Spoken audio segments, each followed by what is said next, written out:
It's on. You can hear me? Mm-hmm. So my name's Julie and I'm from Florida and I'm one of Karen's best friends.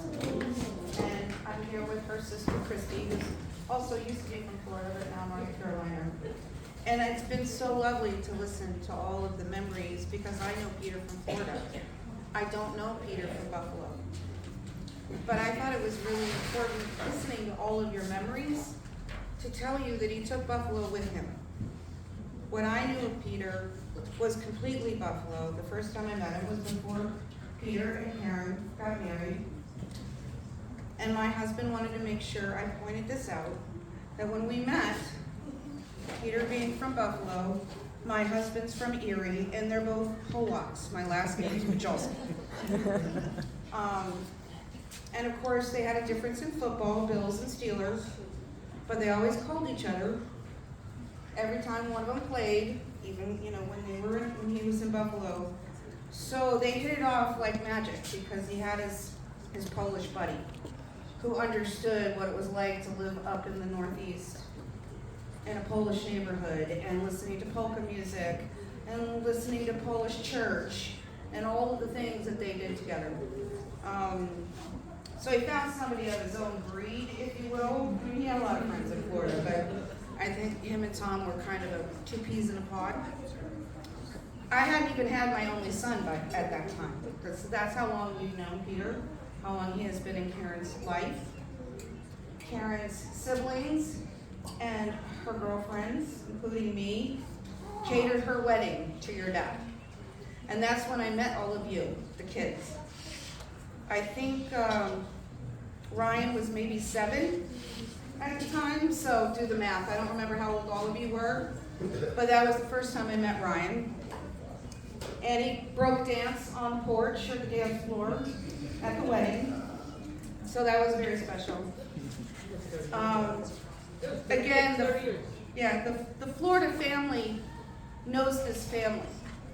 Like, we might not have seen all of you, but we knew the traditions, and here's just a couple of examples of that I heard tonight. The nickname for all the kids, but especially my son, who has known Peter his whole life, so he's Uncle Peter, even though they are not related, he's Uncle Peter, is Wasted Pachydermis. Anybody ever heard that before from Peter? Well, maybe he came up with that new, but every kid in the group was called Wasted Pachydermis. And they lived to hear that from Uncle Peter when he would come on November 1st. We had an annual camping trip too, but it was for Thanksgiving. So yes, we had many fires, and as the kids got older, they would use all of Uncle Peter's firewood, and then they would, have to go pay for it themselves at the ranger station. That didn't go over well. And then, of course, as the kids got older, and maybe they were partaking in things, Sunday morning at 8 o'clock, when you could make music in the campground, make noise in the campground, came the polka music on a loudspeaker over the camper. So, I mean, nothing's different in Florida. This is what I'm trying to tell you. And of course, they tried to hide those polka tapes. That didn't go over well either. There was fort building the entire time we were camping. The kids were in charge of building the fort, and at the end of the trip, the kids would all have to go show Uncle Peter and all the adults the fort, and they were pretty mastered. I mean, he was letting 7-year-olds carry around axes and saws to build these forts. So maybe some of the women in the group weren't all that happy. There were many shots of beers. So that's not just a Buffalo thing. A shot of beer was an everyday thing in Florida. There was the day after, we deep fried our turkeys for camping because you have nothing to bake in, right? But we had to make 2 deep fried turkeys because one of them were for Uncle Peter's turkey soup for the day after Thanksgiving. That Karen, of course, would never eat because it has vegetables in it. She won't eat a vegetable unless it's a salad. She'll eat a salad, but she won't eat anything else that's a vegetable. And then we had Christmas. We didn't camp at Christmas. But he would go to Karen's family's home, her brother's house for Christmas every year and eat a full dinner, and then come to my husband and I's home and have a full Polish dinner. 4 types of pierogies, 5 types of sausages, including the stinky kind. Oh. You know, it would smell up the whole house, and a fish fry. And he would live for that. But he'd already eaten dinner maybe an hour before. But trust me, and then there was a plate that went home. Because that food didn't enter their house. Stinky sausage wasn't happening. And then, of course, Easter parades. And again, my son grew up with all of this. All of our kids in the Hackworth family grew up with this. They never knew anything different.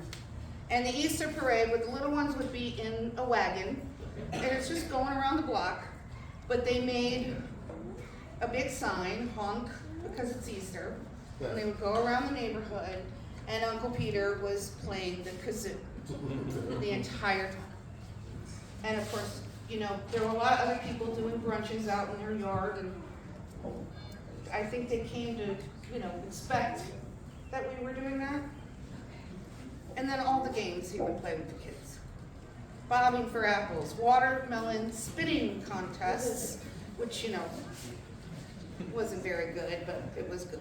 It was fun. He had a game for everybody. The pot, what are those pies called? Over the fire? Hobo pies? Yes. We got all of those things too, and so the thing I wanted to say to you is that we embraced Buffalo in Florida, and all of our families learned from him. And he missed you all when you weren't there. He talked about you all the time. We were always asking keeping tabs on how you were doing in school, if you went to college after that, the baby, you know, being married, all of those things we learned about. So I just thought it was really important for the people here to understand that he brought Buffalo to Florida, and we loved him for it. So thank you.